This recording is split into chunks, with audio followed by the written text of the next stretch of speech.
Ayokong iniisip mo na kaya ako ganito ngayon sa'yo dahil mabuti akong tao. Ginagawa ko lahat ng to dahil may nararamdaman ako para sa'yo, Hazel. At wala akong pakialam kung hindi tayo pareho ng nararamdaman. Mia Moore Tales presents My Assistant is My Daughter's Mommy. Written by Green Rian 22. Pasensya na miss, hindi ka qualified sa trabahong to dahil college graduate ang hanap namin. Mariing napakapit si Hazel sa kanyang bag pagkatapos marinig yon, ngunit pinilit niyang ngumiti. Sige po, salamat po. Maghahanap na lang ako ng iba. Hindi na niya hinintay pang makasagot ito dahil mabilis siyang umalis.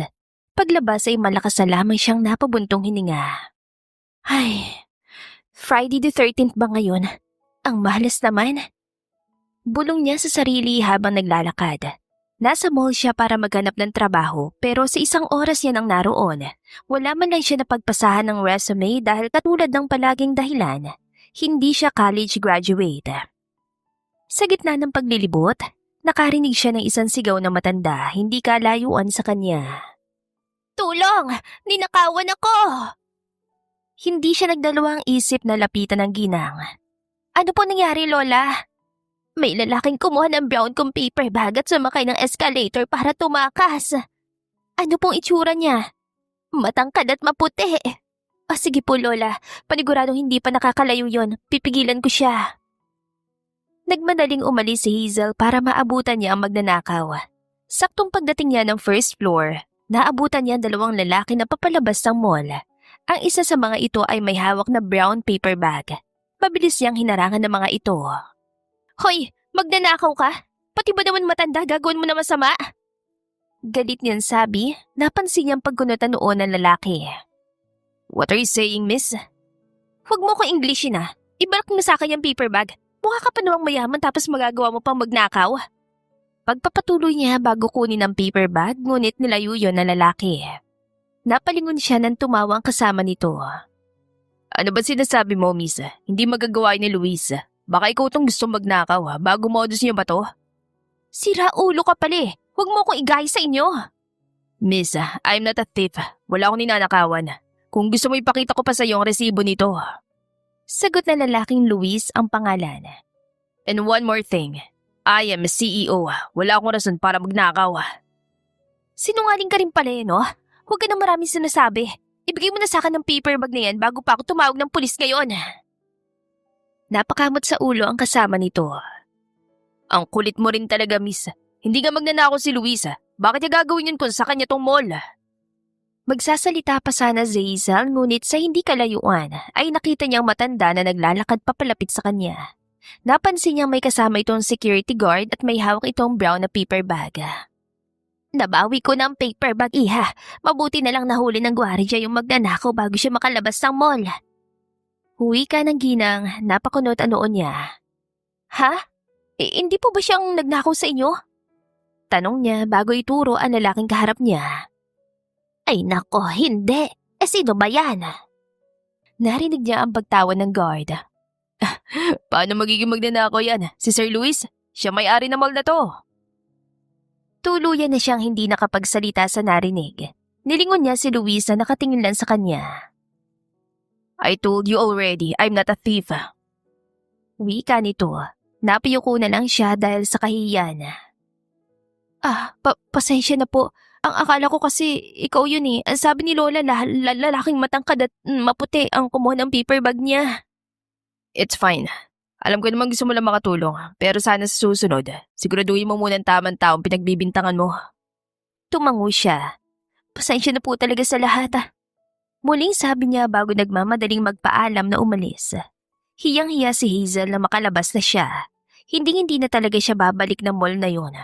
Bukod sa hindi siya makahanap ng trabaho roon, naipahiya niya pa ang kanyang sarili sa harap ng isang CEO. Samantala, narinig ni Luis ang pagtawa ng kanyang kaibigan si Ethan habang nasa biyahe pa uwi. Hindi ka pa talaga titigil. Inis niya sabi. Hindi lang ako makapaniwalang inakala niyang ikaw nagnakaw sa paper bag na yun. Hindi naman niya ako kilala. Natural lang na pagkamala niya ako lalo na dahil sa description na ibinigay ng matanda. Napangisi ito. Ang tapang-tapang niya pa. Akala ko susuntukin ka. Yeah, she's really unbelievable. Teka, ano ba gagawin mo riyan sa folder niya? Tapon mo na lang yan. Dahil sa narinig ay bumaba ang tingin niya sa hawak niyang folder. Binuksan niyon at nakita ang resume ng babae. Nabasa niyang Hazel Santos ang pangalan nito at 28 years old. Magkaedad lang pala kami. She looks younger. Wika niya. Mukha nga, pero kung may dala siyang resume, bakit sa mall siya naghanap ng trabaho? Nagbabaka sakali siguro. Sayang at hindi siya college graduate. Yung pa naman ang kailangan sa posisyon na in-applyan niya. Sigurado mahihirapan siya maghanap ng trabaho lalo sa panahon ngayon. Tumango si Luis bilang pagsang-ayon habang tinitignan ang resume ng babae. Ilan sandali lang, muli siya nagsalita. Sa tingin mo ba, kaya niya maging personal assistant ko? Gusto mo siya maging PA mo? I don't see a problem with that. Siguro naman kaya niya, pero sigurado ka ba talaga? Hindi mo ngayon kilala, inaway ka pa. Kibit-balikat na lamang siya at hindi na nagsalita pa. Sa hindi niya malaman dahilan, gusto niya ang personality ng babae. Mukhang hindi nito alam ang salitang pagsuko. Kahit hindi ito katangkaran ay ang tapang-tapang pa rin. Pero kahit ganoon, ay napansin niya rin ang kagandahan ni Hazel. Morena ito at mahaba ang itim na buhok. Pero ang mas nakaagaw ng pansin niya ay ang mga mata nito. Para ito nangungusap at hindi nakakasawang tignan. Ilan sandali lang ang lumipas. Nakarating na sila sa mansyon niya. Nagpaalam na siya sa kaibigan bago pumasok sa loob. Daddy! Agad siya napangiti na makita ang kanyang 3 taong gulang na adopted child. Mabilis na itong kinuha mula sa maid na nagbubuhat. Hello Chloe, namiss mo ba si Daddy? Wika niya, ngumiti ito bago tumango. Sakto, may dala akong pasalubong para sa'yo. Ipinaba niya sa sahig ang bata at pinakita ang paper bag. Binuksan niya yon at kinuha mula sa loob ang isang manika. Wow, Dal! Excited na sabi ni Chloe. Thank you, Daddy. I love you po. Ngumiti siya bago tumango. Maglaro ka muna kasama si Ate Myrna, magbibisi lang si Daddy. Tumayo na siya at ibinidin ang bata sa kasambahay. Dumiretso siya sa kanyang kwarto at naligo. 3 taon na nakalilipas simula nang dumating sa buhay niya si Chloe. Maraming nagtataka kung bakit kinupkup niya ang bata at lagi niya lang sinasabi na noong unang beses niya makita ito sa ampunan ay alam niyang mamahalin niya ito na parang sarili niyang anak. Pagkatapos maligo at makapagbihis ay napansin niya ang folder ni Hazel na nakapatong sa kanyang mesa. Mabilis niya yung kinuha at binuksan. Ilan sandali niya yung tinignan bago magpasyang tawagan ang number ng babae. Ilang ring ang lumipas bago ito sumagot. Hello, sino po ito? Narinig niya ang boses ito sa kabilang niya. You're Hazel Santos, right? Ako nga po. At teka, bakit pamilyar ang boses mo? Napangiti siya. Nakalimutan mo na agad ang taong inakala mo magnanakaw. Tanong niya. Natahimik ito sandali bago muling magsalita. Siyempre, natatandaan pa rin kita. Pero paano mo nakuha ang number ko at bakit ka tumawag? Naiwan mong folder mo kakamadali mong umalis sa mall. Ay, oo nga. Pero resume lang naman ang laman nun kaya hindi ko na binalikan. Bakit ka ba tumawag? Kung ibabalik mo sa akin yan, huwag na. Mura lang naman ang folder at magpa-print. Why? Nakahanap ka na ba ng trabaho? Malakas itong bumuntong hininga. Ay, wala pa pero baka maging labandera na lang ulit ako. Total, sa trabahong yun, hindi naman required maging college graduate. I can offer you a job. Ha? Akala ko ba galit ka sa akin?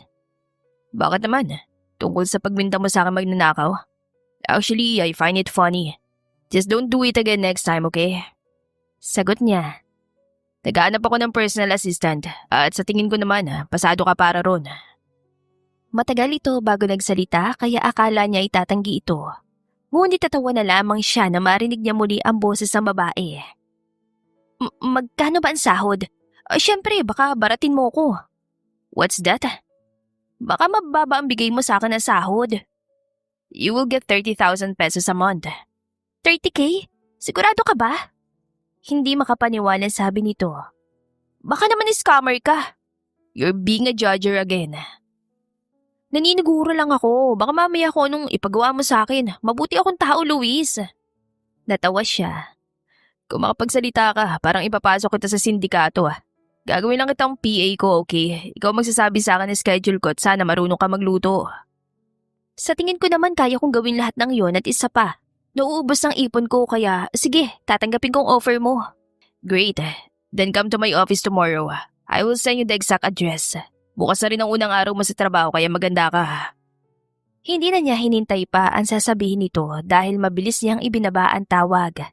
Muli niyang tinignan ang resume at malakas sa bumuntong hininga.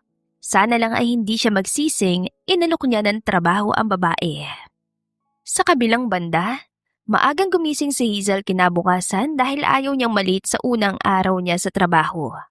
Hanggang ngayon na hindi pa rin siya makapaniwalang ang lalaking inakala niyang magnanakaw ang magbibigay pala sa kanya ng trabaho. Good luck sa trabaho mo, Hazel. Sabi ng kanyang baklang kaibigan na si Kali. Ito rin ang kanyang kasama sa apartment. Kapag 10 p.m. na at hindi pa rin ako nakauwi, tumawag ka ng pulis ha. Uwi ka niya, tinawanan siya nito. Tinignan ko sa internet ang itsura ng amo mo. Mukha pa lang langit na. Paniguradong wala namang gagawing masama sa'yo yun. Legit na CEO yun no. Grabing trust issues mo. At isa pa, magpasalamat ka na lang na may trabaho ka na no. Paniguradong kung hindi dahil sa kanya mapapalayas ka na rito sa apartment. Malakas siya na pabuntong hininga. Ay, mas lalo tuloy ako na guilty dahil inakala ko magnanakaw siya. Ang gwapo-gwapo ng tao, te. Napagkamalan mong snatcher. Aminado naman si Hazel na may itsura nga ang lalaki. Napansin na niya yon. Noong una pa lang pero sinawalang bahala niya dahil buong akala niya ay magnanakaw talaga ito. Matangkad si Luis at maputi. Tandang-tanda niya pa rin ang mabango nitong amoy. Hindi naman ito masungit pero halatang may pinag-aralan at palaging seryoso. Dahil sa naisip ay mas lalo tuloy siya nahihiyang muling harapin na lalaki. Iwag na lang kaya akong sumipot. Nakakahiya talaga baka asarin niya lang ako. Napailing si Kali. Uunahin mo pa ba yung hiya mo, Hazel? Mas maganda maging personal assistant ng isang guwapong CEO kaysa maging labandera, no? Tandaan mo yan. Tumango siya bago nagpaalam dito. Sumakay siya ng jeep at pinagdasal niya na lang na sana ay hindi pa siya haggard pagdating niya sa Fernandez Corporation. Hindi niya alam kung anong susuotin pero naganap pa rin siya ng formal na damit. Mabuti na lang at mahilig mag-ukay-ukay si Kali kaya pinahiram siya nito ng blazer at skirt. Pagdating sa kumpanya, hindi niya maiwasang malula sa taas ng building. Alam niya namang ganoon talaga sa Manila pero minsan, hindi niya pa rin maiwasang magulat lalo na dahil lumaki siya sa probinsya. Hello, good morning. May appointment po kayo, ma'am? Tanong sa kanya ng receptionist pagdating niya sa lobby. May interview ko kay Mr. Luis Fernandez. Okay, sige po ma'am. Ano pong pangalan niyo? Titignan ko lang po ang schedule niya. Hazel Santos. Pinanood niya itong tumipa sa harap ng computer at ilang sandali lang ay lumingon ito sa kanya. Pasensya na miss, wala po kayong scheduled appointment ngayon. Ha? Pinapunta ako ni Mr. Luis dito. Sigurado ka bang wala? Dinouble check ko na po ma'am, wala po talaga kung ganun, pwedeng pumasok na lang ako sa loob. Saglit ko lang naman siyang kakausapin. Umiling ito. Hindi po kayo pwedeng pumasok kapag wala po kayong appointment, ma'am. Pasensya na po talaga, sinusunod ko lang ang inutos sa akin. Malakas na napabuntong hininga si Hazel. Hindi niya alam kung dapat niya bang tawagan si Luis o iyon ang sign na huwag nang tumuloy sa trabaho. Ilang minuto siya nag-iisip na makarinig siya ng boses sa kanya likuran. What's happening here? Nalingunin niya yon ay nagulat siya na makita si Luis. Nakasuot ito ng itim na blazer at pants. Basa pang buhok at may hawak na briefcase. Good morning Sir Luis. Wala po kasi siyang schedule na appointment pero may interview daw siya sa'yo ngayon. Paliwanag ng receptionist. Lumingon sa kanya lalaki. Kanina ka pa naghihintay? Ilang minuto na rin siguro. Sagot niya. Bumuntong hininga ito bago tumingin sa receptionist. Pinapasok mo na lang sana. She's my personal assistant. Nanlaki ang mga mata ng receptionist bago siya tinignan. Pasensya na po Ma'am Hazel. Hindi ko po alam Sana sinabi mo para pinapasok na kita agad. Ayos lang, huwag kang mag-sorry. Sumusunod ka lang sa patakaran niyo. Pasensya pa rin po, Ma'am at Sir Luis. Tumango lang ang lalaki bago siya sinanyasang sumunod dito. Maraming empleyado ang bumabati kay Luis, panay din ang tingin sa kanila ng mga tao. Ilang sandali lang ay narating nila ang opisina nito. Hindi niya maiwasang mamangha dahil ang linis niyon tignan. Amoy niya rin ang pabango na lalaki sa loob. Sit on the couch. Utos ito na mabilis niyang sinunod. Napansin niyang umupo ito sa swivel chair at nilapag ang hawak na briefcase sa mesa. Sana, tumawag ka muna sa akin papunta ka na. Hindi ka sana naghintay sa baba. Ayos lang, Sir Luis. Hindi rin naman ako matagal na naghintay. Just call me by my name. Magkaedad lang naman tayo. Nakakahiya naman. Parang wala akong galang at lahat tinatawag ka ng sir. It's really fine, Hazel. I'm comfortable with just my name. Tumango na lang siya. Sige, pero sigurado ka ba talagang kukunin mo akong PA mo? Ipinahiya kita kahapon. Hindi mo naman sinasadya yun, di ba? Sa totoo lang, gusto kita maging PA dahil sa tingin ko, mabuti kang tao. Gusto mong tulungan ng matandang yon kahit paabala ka sa paghanap ng trabaho. Paliwanag dito. By just doing that, you already impressed me. Ang honest mo naman masyado. Totoo ba lahat ng yan? Are you trying to say that I'm a liar? Antas ang trust issues mo. Hindi naman sa ganon pero I'm a very honest person, Hazel. Sinasabi ko agad kung gusto ko isang bagay o hindi. I don't like keeping things to myself. Kaya lahat ng sinabi ko tungkol sa'yo, totoo yun. At sana, ganong klaseng tao ka nga talaga. Natahimik siya sa narinig. Hindi niya alam kung dapat ba siya magpasalamat dahil hindi siya sanay na nakatatanggap ng mga papuri. Mabuti na lang at nagsalita itong muli. Maikling interview lang naman ang gagawin natin dahil nasa resume mo na ibang impormasyon. Huwi ka nito. Galing kang Bacolod, hindi ba? Anong dahilan at napadpad ka rito sa Maynila? Hindi kasi maganda ang buhay sa Bacolod. Mahirap ding makakuha ng trabaho at isa pang dahilan kaya ako umalis ay dahil ginugulo ako ng ex-boyfriend kong si James. Ex-boyfriend? Bakit kanya ginugulo? Mahal niya pa ako pero alam ko namang hindi yun totoo. Hindi kasi magandang pinagsamahan naming dalawa. Wika niya. Palagi siya nananakit kaya nagpa siya akong umalis. Oh, I'm sorry to hear that. Kung ayaw mo sabihin sa akin ng mga bagay na yun, ayos lang, hindi kita pinipilit. Ayos lang, sanay akong ikwentong bagay na yun. Katulad mo, honest din ako pero hindi sa lahat ng pagkakataon. Sa buong buhay ni Hazel, isang sikreto lang ang hindi niya pa nasasabi sa mga bagong kakilala. Yun ang pagpapaampon niya sa kanyang anak at hindi siya nagsisising ginawa niya yon dahil paniguradong hindi magiging maganda ang buhay ng bata kasama siya. Where are your parents? Tanong nito. Maaga ko na ulila. Hindi ko nakilala ang tatay ko dahil iniwan niya ang mama kong si Bernadette nung pinagbubuntis pa lang ako. Paliwanag niya. Namatay naman si mama noong 10 years old ako. Sino nagpalaki sa'yo? Ang lola Antoinette ko. Pero namatay siya 3 years ago dahil sa kidney failure. Simula noon, ako na lang ang bumuhay sa sarili ko. That's why you grew up strong and brave. I hope you're proud of yourself, Hazel. Ngumiti na lang siya. Ilang sandali pa ay pinaliwanag na ito ang mga gagawin niya bilang personal assistant.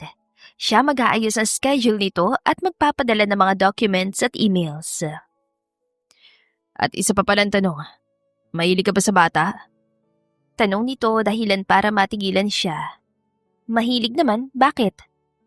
I have a 3 years old daughter and she often comes here in my office. Wala siya nani dahil nasanay siyang ang maid namin na nag-aalaga sa kanya. Wika nito. Pero may katanda na si Ate Myrna kaya ako marunong ka mag-alaga ng bata. Kapag nandito ang anak ko, ipapabantay ko na rin sa'yo. Ayos lang naman sa akin yun, walang problema. Ngumiti ito. Then, we're good now. Thank you, Hazel. Hindi niya maintindihan kung bakit hindi siya makapaniwalang may anak na si Luis. Wala naman itong suot na singsing sa daliri. Pero personal assistant lang siya nito. Wala siyang karapatang alamin ng mga bagay na labas sa trabaho niya. Sa isang banda, naging maayos naman sa unang araw ng pagtatrabaho ni Hazel kay Luis. Natutuwa siya dahil mukhang hindi maling desisyon ang ginawa niya at nasasarapan din siya sa timpla nito ng kape. Really, Daddy? You will bring me to your company? Tanong ni Chloe habang inaayos niyang upuan nitong pambata sa loob ng sasakyan. Hindi ba gustong-gusto mo yon? How about Ate Myrna? Napangiti siya. Matanda na si Ate Myrna, Chloe. Dapat nasa mansyon na siya palagi, pero huwag kang mag-alala. Sigurado akong matutuwa ka sa bagong magbabantay sa'yo. Mas gusto ko po si Ate Myrna. Tumango na lang siya bago nagsimulang magmaneho paalis. Isa pang napansin niya kay Hazel, maaga itong pumapasok sa trabaho. Kaya hindi siya nagulat ng pagpasok niya ng kanyang opisina ay naabutan niya itong nag-i-stapler ng mga papeles. Binigyan niya ito ng sariling mesa sa loob ng kanyang opisina. Good morning, Hazel. Pagkuha niya ng atensyon nito, agad itong lumingon sa kanya ngunit mabilis na bomba ang tingin nito sa batang kasama niya. Who is she, Daddy? Tanong ni Chloe. Nagtago pa ito sa likuran niya na parang natatakot sa babae. She is my personal assistant. Call her Ate Hazel. And you don't have to be scared. She's not going to eat you. Nilingon niya si Hazel at napansin niyang nakatitig lang ito sa bata. Hindi niya alam kung namamalikmata lang ba siya pero napansin niya ang pagdaan ng lungkot sa mga mata nito. Ilang sandali ang lumipas ay tumikim ito bagong ngumiti. Hello, Chloe. Bati ni Hazel sa anak niya. Tama ang daddy mo. Hindi kita kakainin. Kapag hindi na ako busy, maglalaro tayo mamaya. Mahilig ka ba sa Barbie dolls? Napansin niyang ngumiti ang anak. Really po, ate? We're going to play? Oo naman. Hintayin mo lang ako. Tatapusin ko tong ginagawa ko. Lihim siya napangiti sa narinig. Hinayaan niya muna maglarong mag-isa si Chloe sa couch bago siya nagumpisang magtrabaho. Mabuti na lang at wala siyang schedule na meeting ngayon dahil paniguradong sasamang anak niya. May tumawag po pala mula sa Property Management Department kanina. Ang sabi niya i-ready na lahat para sa itatayong bagong mall sa Cebu. Narinig niyan sabi ni Hazel. Pwede mo na raw pong bisitahin kung gusto mo. Okay, thank you. Sagot niya. Kahit papano ay natutuwa siyang mabilis na nakapag-adjust si Hazel. Madali itong turuan na talaga nakikinig. Ang makitang dedikasyon nito sa trabaho ay sapat na para hindi niya pagsisihan ang naging desisyon niyang i-hire ito. Nang sumapit ang tanghalian, nakatulog na si Chloe at gigisingin na lang niya ito kapag dumating na ang order niyang pagkain. Sandali siya natigilan dahil napansin niya nakatingin sa kanya si Hazel pagkatapos ay lilingon nito ang bata. Pansin mo bang hindi kami magkamukha? Tanong niya, nanlaki ang mga mata nito. Kanina mo pa kaming tinitignan. Hindi naman sa ganon. Natawa siya. It's okay, Hazel. Lahat naman ay napapansin yun. Alam naman ng lahat na adopted child ko si Chloe. Adopted? May charity kasi ako para sa mga batang nasa ampunan. Tapos nakita ko siya nung nag-visit kami. 3 taon na nakakalipas. Ang sabi sa akin, 3 buwan pa lang na iniwan si Chloe. Hindi nila kilala kung sino nag-iwan. Wala ring pangalan ng bata kaya pinangalanan nila. Paliwanag niya. At katulad mo, wala na rin ako mga magulang. Namatay ang mom ko dahil sa breast cancer. Sumunod ang dad ko dahil sa depression. I felt so lonely not until I adopted Chloe. She brings color in my life. Hindi ito nakasagot kaya nilingon niya ito. Napansin niyang para itong maiiyak. Pasensya na. Natouch lang ako sa kwento mo. Mahina talaga ang loob ko pagdating sa mga bata. Uwi ka nito. It's okay, I understand. Kaya naman pala wala kang singsing. Nagulat ako nung nalaman ko may anak ka. Hindi ka pala talaga kasal. Tumango siya. At kung magpapakasal man ako, ang gusto ko isang babaeng kayang tanggapin at mahalin si Chloe na parang sarili niyang anak. Ipagdarasal kung sana ay makilala ka ng ganyan, Luisa. Sasagot pa sana siya ngunit dumating na ang order niyang pagkain. Agad siyang tumayo para kunin. Pagbalik niya ay nakita niyang ginigising ni Hazel ang bata. Habang naglalakad siya papunta sa mga ito, ay hindi niya maiwasang mapansin na may similarity sa mukha ng dalawa. Napailing na lang siya. Paniguradong nagugutom lang siya dahil kung ano-ano na nakikita niya. Samantala ay mabilis na lumipas ang 2 linggong pagtatrabaho ni Hazel sa lalaki. Nasanay na siya sa presensya nito at masaya siyang hindi isang mata pobre si Luis. Pakiramdam niya ay kahit anong ikuwento niya rito ay hindi siya nito huhusgahan. Bakit may mga gamit kang pambata, Hazel? Tanong ni Callie habang pinapanood siyang kalkali ng isang box. May anak kasi ako. Anya. Elaine ang pangalan niya. Paano ka magkakaanak? Wala kang ang boyfriend. Napailing na lang ito bago bumalik sa ginagawa. Tumayo siya habang inilalabas sa mga pambabaeng laruan. Plano niyan dali na mga yon bukas, paniguradong matutuwa si Chloe. Para kay Elaine na mga yon. Minsan sa sobrang pangungulila, ay bumibili siya ng mga laruan na bagay sa edad nito. Hindi man niya maibigay dahil hindi niya alam kung nasa ng anak, ay nagbabaka sakali pa rin siya.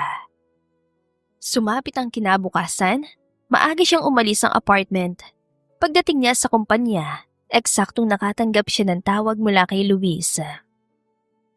Hindi ako makakapasok ngayong araw. Nilalagnat kasi si Chloe. Wika nito. Hindi niya alam kung bakit nakaramdam siya ng kaba. Nasaan kayo? Nasa mansyon lang. Bakit? Pwede ba akong pumunta? Sanay ako mag-alaga ng batang may sakit. Paliwanag niya. Sakitin ng anak niyan si Elaine noon, kaya sanay na talaga siya kahit ilang buwan niya lang itong inalagaan. Okay, I'll send you my address. I'll wait for you. Ibinaba na niya ang tawag at pumara ng taxi. Kalahating oras din na lumipas bago niya narating ang Cynthia Residence. Hindi niya maiwasang mamangha sa ganda ng mga bahay doon. Pero mas nagulat siya na makitang mansyon ni Luis. Para iyong isang palasyo. Sinabi ko kay Chloe na pupunta ka. Hindi na tuloy natulog ulit dahil gusto ko makita. Wika ni Luis nang salubungin siya dito sa sala. Kahit nakasuot lang ito ng simpleng t-shirt at pants, malakas pa rin ang dating nito sa kanyang mga mata. Ano ba nangyari? Bakit bigla siya nagkasakit? Tanong niya. Mabilis talaga siyang lagnatin kaya hindi na bago to. Normal na lagnat lang naman na lumalabas kapag pinapacheck up ko sa doktor.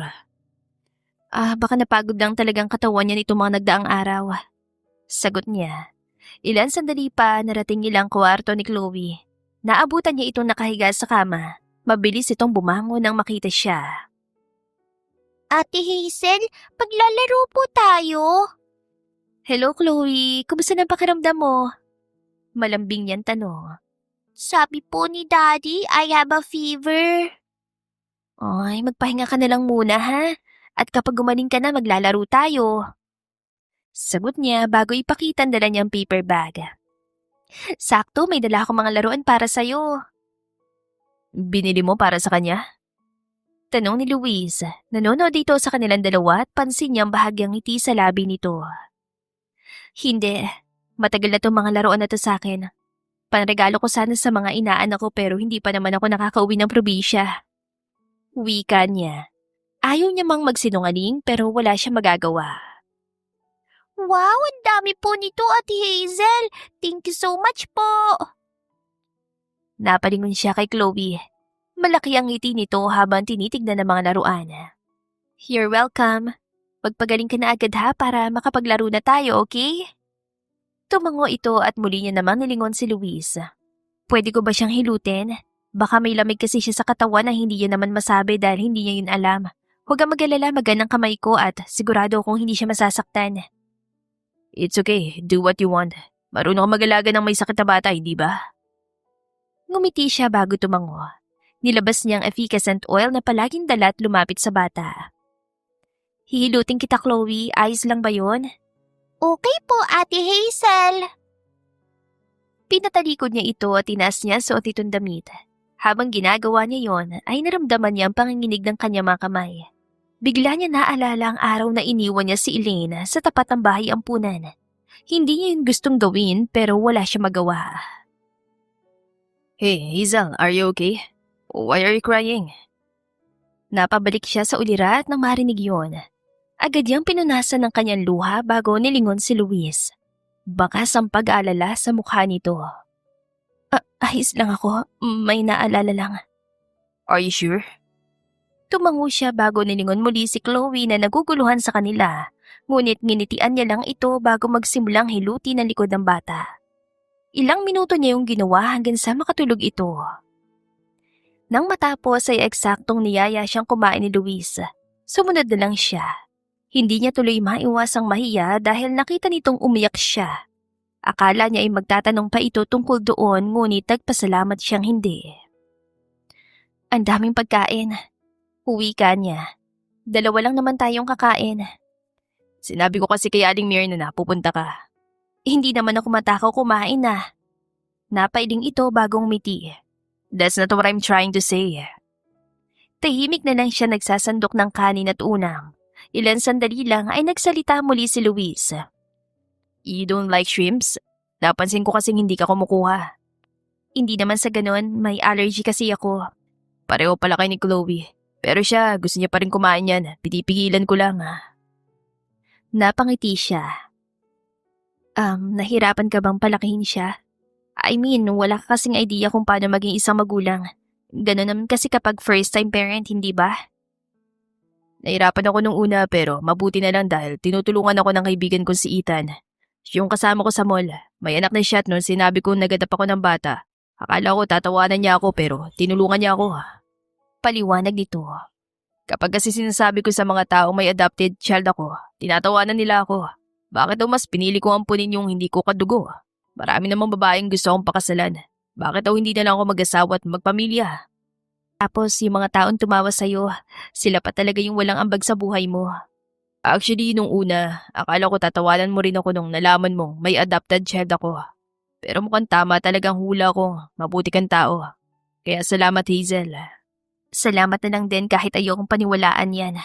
Simula nang pinaampon ni Hazel ang kanyang anak, pakiramdam niya ay siya ng pinakamasamang tao sa buong mundo. Hindi niya pa rin mapatawad ang kanyang sarili kahit pa alam niyang tama ang naging desisyon niya. Don't believe what others say, Hazel. In my eyes, you're a good person. You don't have to prove yourself to them. Napangiti siya sa narinig. Hindi niya alam kung bakit dahil doon ay unti-unting gumaan ang pakiramdam niya. Nung bata pa siya, palaging sinasabi ng kanyang mama na may isang tao sa mundo ang nakatadhanang makilala at mahalin niya. At hindi niya maiwasang hilingin na sana ay si Luis na ngayon.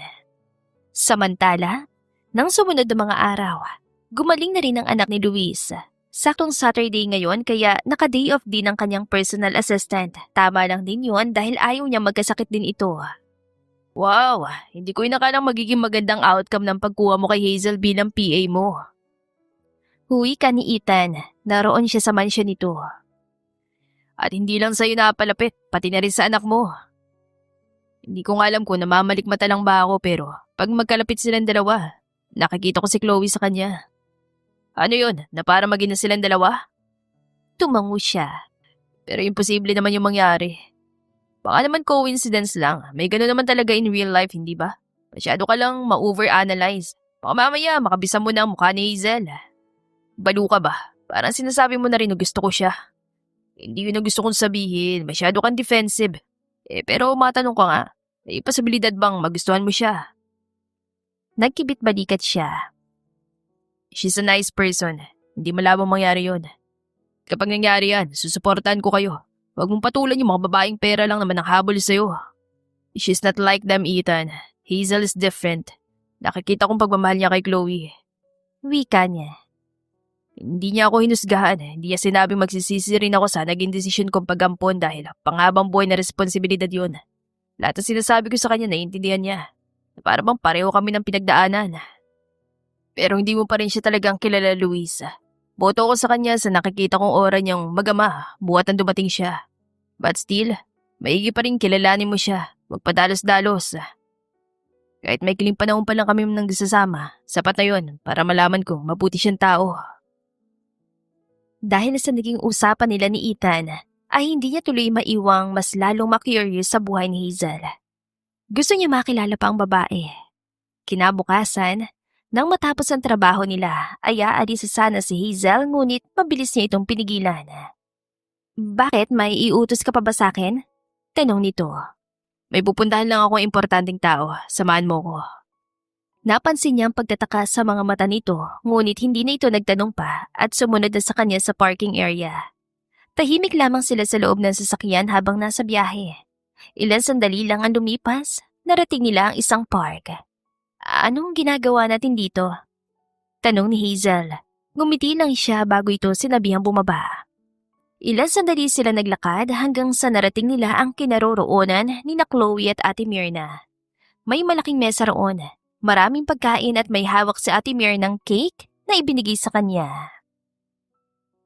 Happy birthday, Hazel. Wika niya. Nanlaki ang mga mata nito. Naalala mo?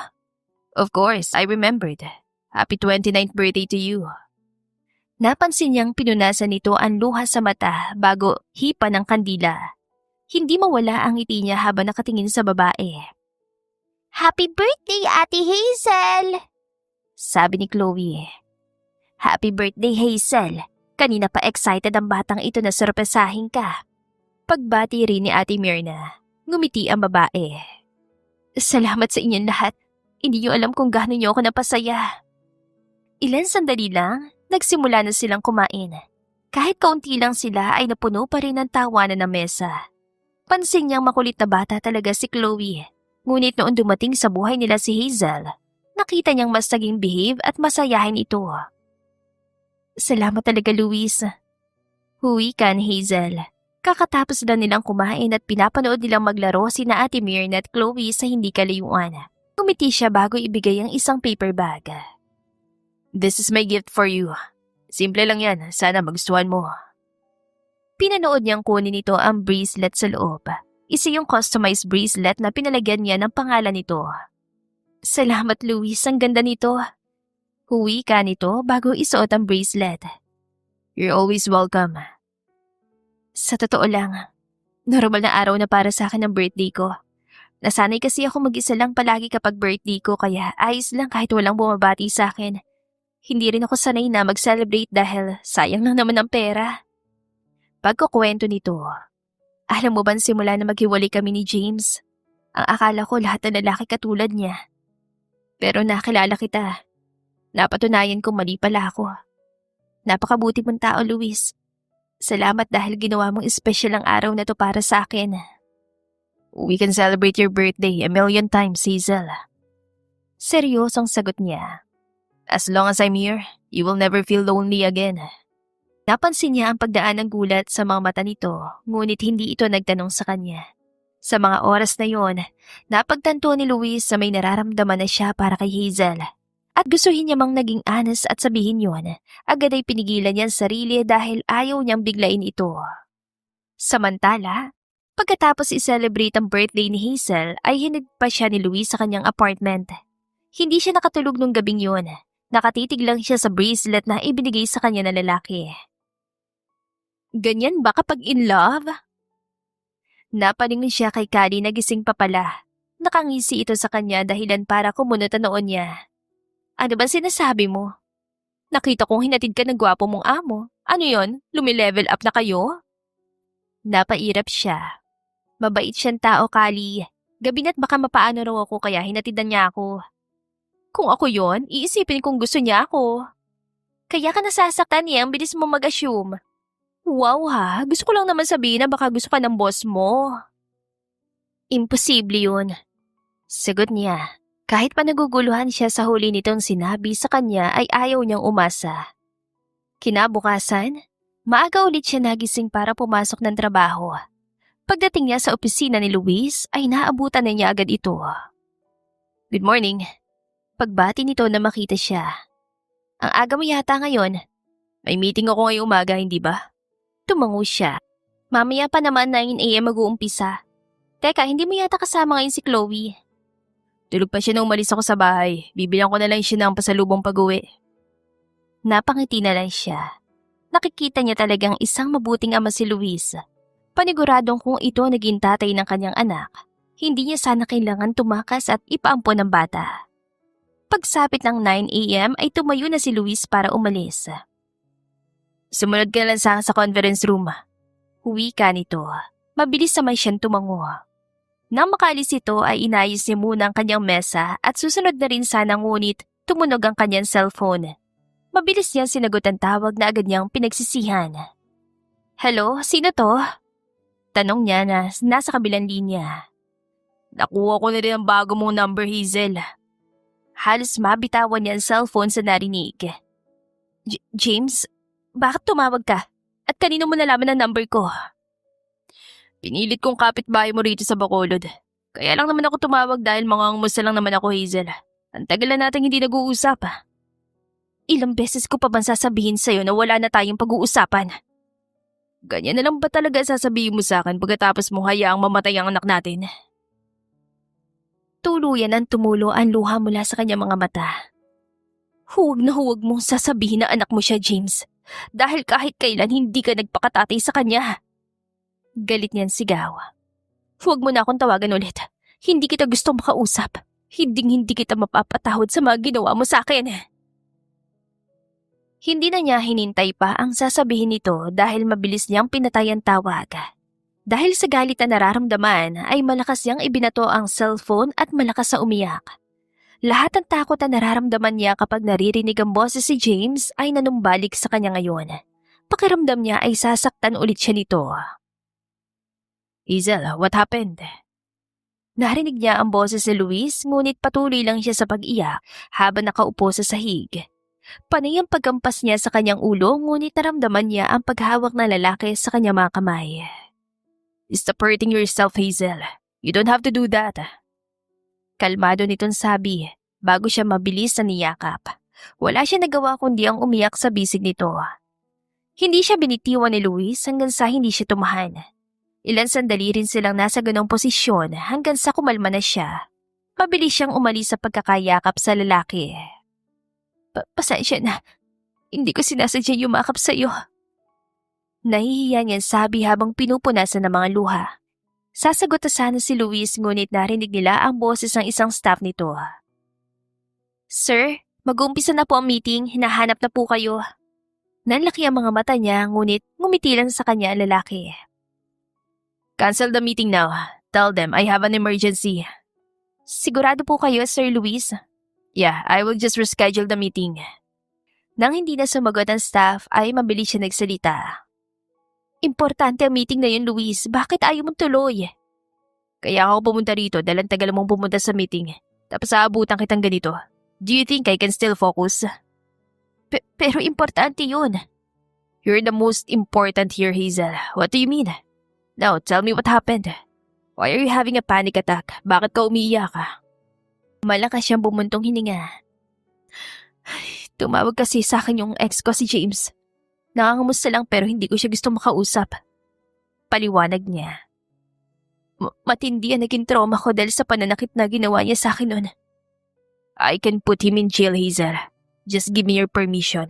Di ako magdadalawang isip na ipakulong ang walang yang yun. Sunod-sunod siyang umiling.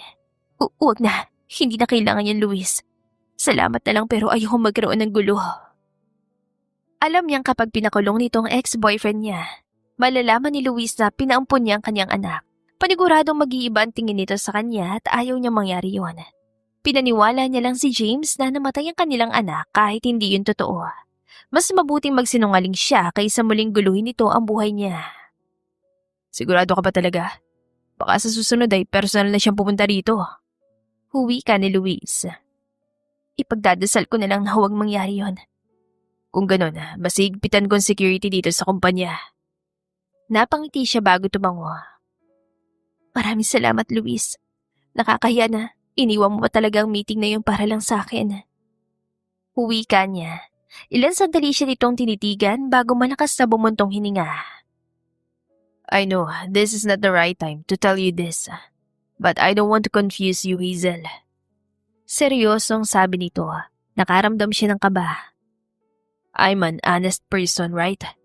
That's why I want to tell you that. I'm already falling for you. Tuluyan na siyang hindi nakapagsalita dahil sa narinig, ngunit naramdaman niyang muli ang pagtulo ng luha sa kanyang mga mata. Ayokong iniisip mo na kaya ako ganito ngayon sa'yo dahil mabuti akong tao. Ginagawa ko lahat ng to dahil may nararamdaman ako para sa'yo, Hazel. At wala akong pakialam kung hindi tayo pareho ng nararamdaman. Ang mahalaga ay nasabi ko sa'yo yung totoo. Malakas siyang bumuntong hininga nang unti-unti na siyang makabawi sa pagkagulat. Naisip ko na baka may nararamdaman ka na para sa akin dahil sa sinabi mo sa akin nung birthday ko. Pero hindi ako nagtanong kung bakit sinabi mo yun dahil baka isipin mong umaasa ako. Paliwanag niya. Pero tama pala ang hula ko. At tama lang palang ginawa kong umasa kahit pinigilan ko sarili ko. Does that mean? Oo, Luis. Pareho tayo nung nararamdaman. Nagulat siya nang mabilis siya nitong niyakap. I'm so happy, Hazel. All this time, our feelings are mutual. Hindi rin ako makapaniwala. Alam mo bang ilang beses kong sinasabi sa sarili kong baka mabait ka lang talaga sa akin na imposibleng magustuhan mo ko. Loving you is the easiest thing I did, Hazel. Hindi ka mahirap mahalin. Napangiti na lang siya ng mga oras na yun. Napatunayan ni Hazel na mali lahat ang sinabi sa kanya ni James noon dahil pinaramdam sa kanya ni Luis kung gaano siya kahalagang tao. Sa kabilang banda naman ay hindi pa rin makapaniwala si Luis sa pareho sila ng nararamdaman ni Hazel. Para siyang nasa isang panaginip at ayaw na niyang magising pa. Sinasabi ko na nga ba't magugustuhan mo si Hazel eh. Nung huli natin pagkikita, may kung anong pagkinang sa mga mata mo habang ikinukwento mo siya sa akin. Huwi ka ni Ita nang ikuwento niya ang nangyari. I'm happy about it but I'm still bothered by her ex-boyfriend. Mahirap nga yung ganyan, Luis. Gusto kong ipakulong ang lalaking yun. Kayang-kaya kong gawin pero nire-respeto kung gusto mangyari ni Hazel. She's traumatized about what happened. I can see it. I need to give her time. Pero kapag nagparamdam ulit ang manggulo, huwag ka na magsayang ng oras at ipakulong mo. Yan nga ang plano ko. Hindi ko pa man nakikita mukha ng walang yana yun. Kumukulo na agad ang dugo ko. Inis yan sabi. Hindi ko maintindihan kung paano yan nagawang saktan si Hazel. Paniguradong wala sa tamang katino ng isip noon.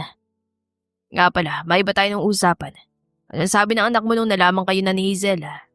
Bago pa man ako umamin, tinanong ko na siya kung masaya ba siya sa tuwing kasama niya si Hazel. Kahit nga hindi ko na siya tanungin, alam ko na sagot. Sinabi ko rin sa kanya may nararamdaman na ako kay Hazel. Paliwanag niya. Tuwan-tuwa siya. Ang sabi niya pa'y magkakaroon na siya ng mami. Para na kayo isa masayang pamilya niyan. Masaya ako para sa'yo, Luis. Alam ko hindi ka na makakaramdam ng pag-iisa. Napangiti siya sa narinig. Ang relasyon nilang dalawa ni Hazel ay magaan lang sa puso. Walang kailangang patunayan dahil alam nilang mahal nilang isa't isa. Kinabukasan, niyaya niya itong lumabas kasama nila si Chloe. Saan tayo pupunta? Tanong nito habang nagmamaneho siya. Nasa likod ang bata at mahimbing ang tulog. Gusto ko tayong pakilala sa mga magulang ko. Hindi ito sumagot kaya sandali niya ito nilingon. Napansin niyang nakangiti ito. Parang kahapon lang nung inakala ko magnanakaw ka. Bigla ako nahulog ang resume ko at kinuha mo ako maging personal assistant mo. Tapos ngayon, tayong dalawa na. Hindi niya rin maiwasang mapangiti. It means we're meant to be for each other. Hindi na ako naniniwala sa ganyan pagkatapos ang ginawa sa akin ni James. Pero salamat dahil binago mo yan, Luis. Salamat dahil nakilala kita. Thank you also. Mas lalong sumaya si Chloe nang dumating ka sa buhay namin. Hindi lang akong pinasaya mo, pati ang anak ko. Pagdating nila sa sementeryo, agad niyang sinindihan ng kandila at inilapag ang hawak na bouquet. Hello, Mom and Dad. Pasensya na dahil ang tagal ko ring hindi nakadalaw. Abala ako sa kumpanya at sa pamilya ko. Wika niya. Hindi na ulit ako nag-iisa. Dumating sila sa buhay ko, pakiramdam ko. Kumpleto na ako at alam kong masaya kayo para sa akin. Napakabuting tao po ng anak niyo. Narinig niyan sabi ni Hazel. Nilingon niya ito. Hindi na nakakapagtaka kung bakit ako nahulog sa kanya. Hindi ko po sasaktan ang anak ninyo. Hindi ko siya iiwan at maging si Chloe. Napangiti siya sa narinig. Masaya siya nahanap na niya ang babaeng handa niyang makasama habang buhay. Ito na ang babaeng gusto niyang pakasalan. Sa isang banda, naninibago pa rin si Hazel dahil hindi niya inakalang kaya pala siya sa isang relasyon ay walang sigawan at sakitan. Hindi kasi gano'n ang pinaranas sa kanya ni James. Posible palang relasyon na walang sakitan. Natatawang sabi niya kay Luis ngunit seryoso lang ito nakatingin sa kanya. Naroon sila sa balcony ng kwarto nito at nagpapahangin. It makes me mad knowing that he hurts you. Hindi naman talaga siya ganoon nung umpisa. Siyempre, hindi ko siya mamahalin kung alam ko sasaktan niya lang din ako. Maayos na naging relasyon namin pero may isang bagay kaming palagi namin pinagtatalunan. At yun ay ang ambisyon niya. Wika niya. Madalas siyang naninigarilyo at umiinom ng alak. Nagsusugal din siya. Gusto kong tigilan niya yun pero hindi niya magawa. Nung unang beses niya akong sinaktan, nagtatalo kami noon at bigla na lang niya akong sinampal. Naramdaman ni Hazel ang pagbigat ng kanyang dibdib. Gusto niya sabihin tungkol sa naging anak nila ni James na pinaampun niya pero ayaw niya magbago ang tingin nito sa kanya. Pero sana sa isang araw, masabi niya rin ang tungkol doon. Hanggang sa nagtuloy-tuloy na? Tumango siya. Nung una, pinapalagpas ko lang kahit pa mas lumalala sa paglipas sa mga araw. Pero saktong kakamatay lang ni Lola noon. Umuwi ako sa bahay at nakita ko may babae siya. Hindi ko na nakayanan, lumayas ako. Pero hindi pa rin niya ako tinantanan kaya nagtago ako na nagtago hanggang sa tigilan na niya ako. Be so hard for you. I'm sorry you had to experience that. Karama na lang talagang bahala sa lalaking yun. Hindi ko nga alam kung paano siya nakakahanap ng lakas ng loob na kontakin pa rin ako na para bang hindi niya sinira ang buhay ko eh. Sabihin mo lang sa akin gusto mo na siyang ipakulong, Hazel. Hindi ako magdadalawang isip na gawin yun. Tumango na lang siya. Kahit siya ay gusto rin namang ipakulong si James pero kailangan niya muna ng lakas ng loob para masabi ang buong katotohanan kay Luis. Lumipas sa mga araw, nasasanay na si Hazel sa relasyon nilang dalawa. Tumutulong pa rin siya sa pag-aayos sa schedule at meeting nito na parang isang personal assistant pero ang dami talaga nagbago sa buhay niya. Dahil sa tuwing pagod sa trabaho si Luis, bigla na lang itong yayakap sa kanya, ilang minuto lang ay aalis ito at muling babalik sa ginagawa. Masaya at perpekto ng lahat, ngunit isang araw ay nasira lahat ng yun. Hindi ba sabi ko sa'yo na may charity group ako para sa mga batang nasa ampunan? Huwi ka ni Luis. Nagmamaneho ito pauwi ng mansyon at nakaupo siya sa passenger seat. Plano namin pupunta sa bayang ampunan kung saan galing si Chloe. Alam mo ba yung Village of Dream? Ilan sandali siyang hindi nakapagsalita. Isang ampunan? Oo, nasa Bacolod yun. Kaya tinatanong ko kung pamilyar ka. Hindi eh. Wala naman ako alam sa mga ampunan sa amin pero isa yun sa mga bibistahin nyo? Tanong niya, tumango ito. Plano ko sanang isama ka dahil alam kong namimiss mo na rin ang umuwi sa probinsya nyo. Tanging tipid na pagtango na lang ang naging sagot ni Hazel. Hindi niya alam kung bakit binabalot siya ng kaba. Ang Village of Dream ay ang ampunan kung saan niya dinala si Elaine 3 taon na nakakaraan. At doon galing si Chloe. Mas lalo siya nakaramdam ng kaba dahil sa tinatahak ng isipin niya na pero sana ay mali lahat ang mga iniisip niya. Nang makarating sila sa mansyon ay agad silang sinalubong ni Chloe. Malaki ang ngiti nito sa kanila ngunit nahihirapan siyang suklian yon, lalo na't malaki ang posibilidad ng batang pinampun niya ay kaharap niya ngayon. Nilalamon siya ng guilt ng mga sandaling yun. Alam ba ni Chloe na galing siya sa ampunan? Hindi niya maiwasang itanong kay Luis habang may inilalagay itong papeles sa opisina nito. Lumingon ito at tumango. Hindi ko naman yun sinekreto sa kanya para hindi na rin ako mahirapan pagdating ng panahon na itanong niya sa akin kung nasaan ang nanay niya. Ano namang reaksyon niya? Alam ko matalino si Chloe pero wala siyang ibang sinabi sa akin kundi mahal niya ako. Hindi ko tuloy alam kung naiintindihan niya ba sinabi ko kung hindi ako ang totoong tatay niya. Paliwanag dito. Bakit mo nga pala naitanong?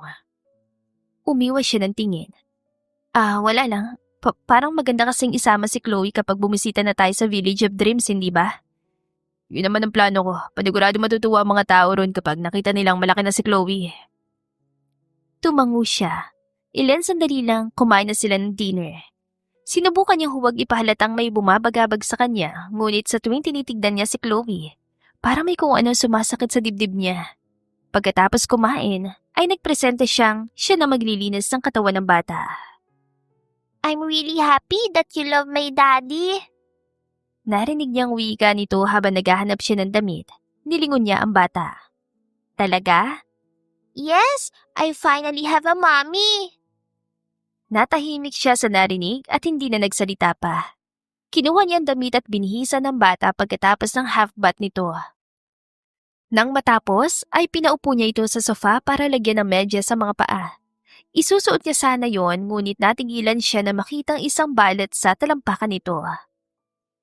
May birthmark ka? Tanong ni Hazel. Naramdaman niya ang panginig ng kanyang mga kamay. Opo, my daddy said I had that since I was a baby. Tumango siya bago isuot ang medyas ngunit wala na talaga siya sa kanyang sarili. Nang matapos ay binuhat na niya ang bata papunta sa kama. Pinipigilan niyan tumulo ang luha niya.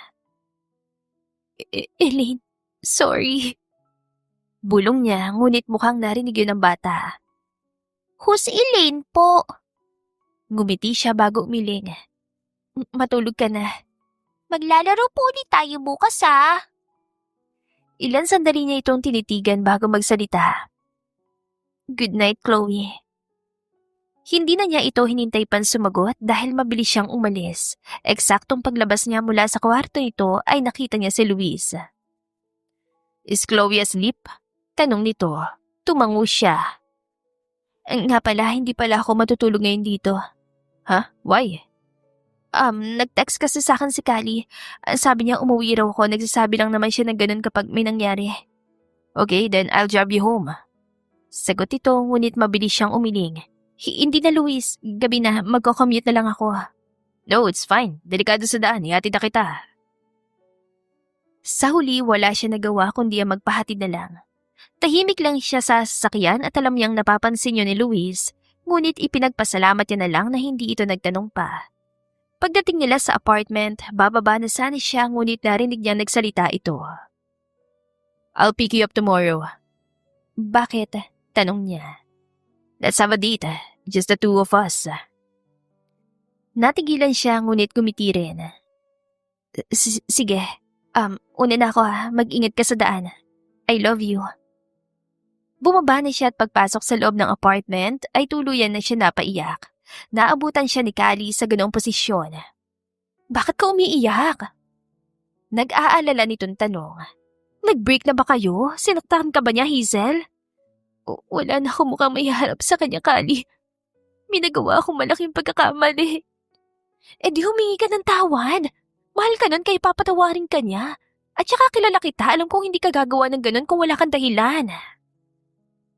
Pinunasan niya ang kanyang luha. Mas mabuti pa bumalik na lang ako ng Bacolod. Sana hindi na lang nila ako nakilala. Sigurado ka ba dyan? Oo, yun ang gusto kong mangyari. Siya sige, alis tayo bukas sa maaga. Ihatid kita sa terminal ng barko. Nagpasalamat siya bago mag-impake ng mga gamit. Nang matapos ay dumiretso na siya sa kama. Ngunit hindi siya makatulog dahil binabangungot pa rin siya ng mga naging desisyon niya noon. Hindi siya pwedeng magkamali. Ang birthmark na nasa talampakan ni Chloe ay katulad na katulad ng sa anak niya at parehas pa ang mga ito ng pinanggalingang ampunan. Ang batang pinampun niya ay walang iba kundi si Chloe. Samantala'y maaga nagising kinabukasan si Luis dahil susunduin niya ang nobya. Habang nag-aayos siya ay nakita niyang gising na si Chloe. Daddy, where are you going? Tanong nito. I have a date with Hazel. Hindi ako sama. Natawa siya. I'm sorry but no, it's just the two of us. Bibilan na lang kita ng maraming pasalubong. Huwi ka niya ngunit gumuso lang ang bata. Daddy, last night she called me a different name. Anong itinawag niya sa'yo? Elaine. She said, I'm sorry, Elaine. Who's Elaine, Daddy? Natigilan siya sa narinig. Wala namang nababanggit sa kanya si Hazel tungkol sa pangalan na yon. Did you ask her that? Yes, but no sagot from her. Sige, ako na lang magtatanong sa kanya. Hanggang makaalis siya, iniisip niya pa rin ang tungkol doon. Pansin niya kagabi na parang may mali sa babae, ngunit hindi siya nagtanong dahil alam niyang magsasabi ito kung may problema ito. Ngayon tuloy ay hindi niya maiwasang kabahan sa hindi niya malaman dahilan. Pagdating niya sa apartment ito, kumantok siya ngunit si Kali ang nagbukas ng pinto. Good morning, where's Hazel? Tanong niya, napakunutan noon nito. Kanina pa umalis? Akala ko ba may date kayo? Yes, we have a date. Sinabihan ko naman siya susunduin ko siya. Bakit umalis na lang siya kanina bigla? Nagtataka nitong sabi. Wala naman siya ibang sinabing pupuntahan kundi may date kayo. Baka naman nauna na siya sa pupuntahan niyo. That's impossible. I didn't tell her where we are going since it's a surprise. Hindi na ito nakasagot pa at mas lalo na siyang kinabahan. Inilabas niya ang kanyang cellphone at tinawagan ng babae ngunit hindi nito sinasagot ang tawag. What's happening? Why isn't she answering my call? Kinakabahang tanong niya. Hindi niya rin sinasagot ang tawag ko. Nilingon niya si Kali. Wala ba siya nabanggit na problema sa'yo? Pansin ko kagabi ng tahimik niya pero hindi ako nagtanong dahil baka ayaw niyang pag-usapan. Wala naman, basta umalis na lang siya bigla. Tumango na lang siya at nagpasalamat bago umalis. Alam niyang wala siya makukuhan sagot sa kaibigan ng babae dahil pakiramdam niya ay nagsisinungaling ito sa kanya. Mabilis niyang tinawagan ang number ni Ethan. Nagpasalamat siya dahil agad itong sumagot. Hello, Luis. What's up? Can you book me a flight from Manila to Bacolod? Bakit? May nangyari ba? Malakas siyang bumuntong hininga. Umalis si Hazel. Hindi ko alam kung saan siya pumunta pero malakas ang kutob kong uuwi siya ng probinsya. Nag-away kayo? No, I really don't have any idea what's happening. Pero alam ko may problema siya. Ayaw niya lang sabihin sa akin. Sige Luis, tatawagan na lang kita kapag nabuko ng flight. Nagpasalamat siya at binaba ang tawag. Binilisan niya ang pagmamaneho pabalik sa bahay. Isasama niya si Chloe papuntang Bacolod dahil malakas ang kutob niyang may kinalaman ng bata kung bakit umalis si Hazel. Sa isang banda, halos isang araw din ang itinagal ng biyahe ni Hazel. Ramdam niya ang pagod ng kanyang katawan ngunit hindi na siya nagpahinga pa at sumakay na agad ang tricycle pauwi sa Santa Cruz kung saan siya nakatira. Pagdating niya roon, muli niya nakita ang kanyang bahay. Hindi niya makalimutan na masalimuot niyang pinagdaanan habang nakatira sila ni James doon. Hazel, ikaw ba yan, iha? Napalingon siya sa nagsalita at nakita si Aling Bebang. Hello po ate, kumusta po? Mabuti naman at umuwi ka rito. Alam mo bang ilang beses nang pumunta rito si James? Huwi ka nito bago malakas na bumuntong hininga. Pasensya na dahil ibinigay ko ang number mo sa kanya. Ipinipilit niya kasi ako. Alam mo naman nakakatakot ang lalaking yun. Ayos lang po ate, naiintindihan ko po. O siya sige, paniguradong pagod ka sa biyahe mo. Iwan na muna kita. Tumango siya at pumasok na sa loob ng bahay. Inalagay niya sa kwarto ang mga gamit at natulog na dahil sa sobrang pagod. Hapon na magising siya dahil sa mga pagkatok. Akala niya ay si Aling Bebang yon ngunit nang buksan niya ang pinto. Napaatras siya na makita sina Luis at Chloe. Anong ginagawa niyo rito? Gulat niyan sabi. You cannot just leave without saying anything, Hazel. Seryosong sagot ni Luis. Alam ko may problema ka. Pag-usapan natin yan. Pwede ba magalit ka na lang sa akin? Kahit naman sabihin ko sa'yo yung totoo, magbabago pa rin ang tingin mo sa akin. I love you, Hazel. What makes you think I can do that? Natigilan siya sa narinig. Naramdaman niya ang pangilid ng luha sa kanyang mga mata. Gusto mo ba talaga malaman kung bakit ako umalis, Luis? Tanong niya. Nakita niya itong tumango dahilan para sumikip ang dibdib niya. Nagkaroon kami ng anak na babae ng ex-boyfriend ko. Pinangalanan namin siyang Eileen. Pagkatapos ko siyang ipanganak, akala ko'y magbabago ng trato sa akin ni James pero mas lumalang pananakit niya sa akin. But you said that you left. Oo. Hindi ko na nakayanan ng pananakit niyang pambabae niya. Umalis ako kasama si Eileen. Wala na si Lola noon at wala akong bahay na matirahan kaya nagpag-alagala ako sa kalsada. Wala akong mapakain sa anak ko kaya napagpasyan kong ipaampon siya sa Village of Dreams. Pagpapatuloy ni Hazel, napansin niya nagulat ito. At isa lang ang palatandaan ko kay Eileen. Ang birthmark niya sa talampakan. At mayroon nun si Chloe. That mean, she's your daughter? Tumango siya kasabay ng pagtulo ng mga luha. Umalis ako dahil wala akong mukhang maihaharap sa inyo. Hanggang ngayon ay hindi ko pa rin magawang patawarin ang sarili ko sa ginawa ko. Kakasabi mo lang, Hazel. Wala kang ibang choice kundi yun. Napakatapang mo dahil sinakripisyo mong hindi makasama ang anak mo basta magkaroon siya ng magandang buhay. Sagot ni Luis bago nilingon ng bata. I'm sure Chloe will understand that. That means I can now call you my mommy? Nang marinig niya yon, ay yayakapin niya na sana ng dalawa ngunit mabilis siya natigilan nang makitang isang tao sa likod. James, ano ginagawa mo rito? Nagsinungaling ka sa akin, Hazel! Galit itong sigaw. Sabi mo patay na si Eileen, pero pinampun mo pala. Bakit mo ginawa yon? Tinatanong mo pa talaga yan? Pagkatapos ng lahat ng pananakit mo sa akin, hindi ikaw ang ituturing na tatay ng anak ko. Walang hiya ka talaga! Sigaw nito at sasampalin na sana siya ngunit mabilis itong sinuntok ni Luis. Napasigaw siya sa gulat bago papasukin si Chloe sa loob ng bahay. Try to lay your finger on her again. I won't hesitate to hurt you. Puno ng pagbabanta ang boses si Luis. Hindi ako papayag na hindi mo pagbayaran ang ginawa mo sa magina ko. Ipapakulong kita. Hindi papayag si Hazel. Mahal niya ako. Tumigil ka na, James. Pakiusap niya. Huwag mo na kaming guluhin. Oo, minahal kita noon. Pero tapos na ako ron. Tapos na tayo. Hindi mo na ako mauutot at masasaktan. Ilan singgod siya nitong tinitigan bago malakas na nagmura at naglakad paalis. Nang makalayo na ito ay mabilis silang nilapitan ni Luis. Are you okay? May masakit ba sa'yo? Umiling siya bago yakapin na lalaki. Naramdaman din niya ang pagyakap ni Chloe sa kanya. Sorry kung nadadamay kayo sa magulo kong buhay. Umiiyak niyan sabi. Naramdaman niya ang paghalik nito sa ulo niya. Magsasampa tayo ng kaso, Hazel. Ngayon, alam ko na totoo. Hindi ko hayaan saktan niya kayong dalawa. Ako ang tatay ni Chloe, wala nang iba. Tinupad nga nito yon dahil 1 linggo lang makalipas sa nangyari ay umusad na ang kaso. Mabuti na lang at may mga recording siya ng mga pananakit ni James sa kanya noon. Natatakot lang siya magsampa ng kaso dahil baka balikan siya nito. Pero ngayon, hindi na siya takot dahil kay Luis. Parang nabunutan ng tinik sa dibdib si Hazel. Nang makalipas lang ang ilang buwan ay nakakulong na si James. Pakiramdam niya ay wala nang mananakit sa kanila. Bumalik naman sa normal ang relasyon nila ni Luis. Mas naging malapit din sila sa isa't isa ni Chloe dahil bumabawi siya sa bata. Simula din noon, mami na ang tinatawag nito sa kanya at mas lalong sumasaya ang puso niya. 3 buwan pa lang ang lumipas at nagpropose si Luis sa kanya noong magbakasyon sila sa Boracay.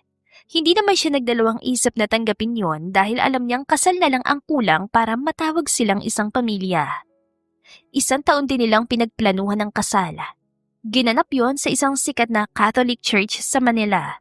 Suot niyang isang mahabang off-shoulder wedding dress habang naglalakad sa altar. Sa kanilang kasal, si Callie ang napili niyang maid of honor at si Ethan naman ang best man. Nang araw na yon, ipinangako ni Hazel at Luis sa isa't isa ang pag-ibig nila na panghabang buhay at tanging kamatayan lang ang makakahadlang. Pagkatapos ng kasal, ilang buwan lang ang lumipas ang malaman niyang nagdadalang tao na siya. Isa yung baby boy na pinangalanan nilang David. Nang dumating ito sa kanilang buhay, ay mas nadagdagan ng sayang nararamdaman nila. Hindi makapaniwala si Hazel na bumuo siya ng pamilya kasama lalaking inakala niya lang magnanakaw noon. Ngunit inosente naman pala at puso niya lang kayang nakawin. The End. Kung nagustuhan ninyo ang aming istorya, ay huwag kalimutang mag-like at subscribe. Salamat sa pakikinig. Mag-iingat po tayong palagi at naway lagi tayong pagpalain. Hanggang sa susunod!